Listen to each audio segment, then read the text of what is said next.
Aviticus Dragon placed all of the gear from the smuggling expedition in the storage chests, then asked Twerkinator to meet with him to go over a new building project. Now that the clan was starting to grow and gain attention from the neighboring factions, it was time to build a clan hall where important decisions could be discussed regarding future wars and expeditions. Twerkinator's engineering wheels began to turn in her head as she ran out of the clan tower, leaving her leader mid-sentence. Aviticus shook his head as he watched Twerkinator knock down walls and lay the foundation for the new clan hall. Perhaps it was better to let Twerkinator's imagination run wild when it came to building projects. After all, she was the best engineer the clan had.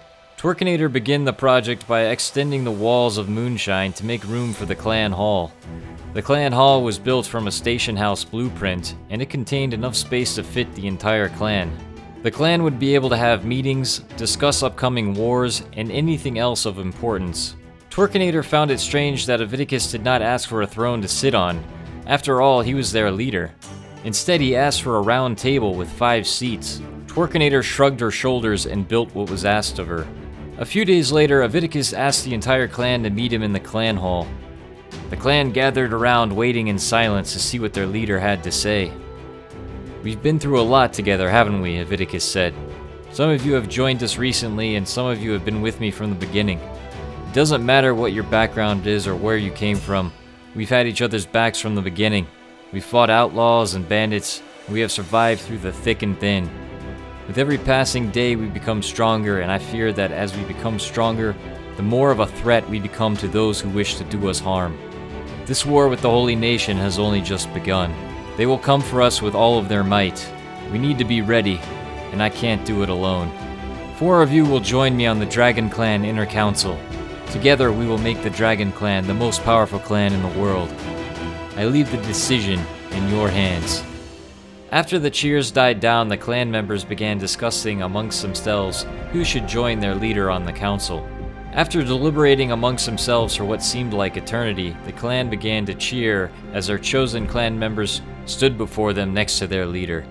Darth was chosen because he was the oldest member of the clan and had a knack for killing people. Yeflin was chosen for her connections with the Shek and being an honorable warrior despite losing her horns. Lady Sharky was chosen for her wits and hilarious jokes that kept the clan calm under stressful situations. Lastly, Amistine proved that she always put the clan before herself. She could have left at any time to rescue her brother, but she waited until the clan was in a good position before taking care of her own problems. That kind of selflessness was rare in this world. The next day, Gus hammered away at the weapon crafting station while he clutched his core with one hand. His synthetic heart pumped slowly. He was old for a skeleton, perhaps too old to join a clan and fight in another war. Gus was hundreds of years old and his oil was beginning to blacken. Truth be told, he longed for one last adventure before his parts started to wear down for good. A part of him was lonely being the only skeleton in the clan. Every night while the rest of the clan slept, he would stand guard over Moonshine.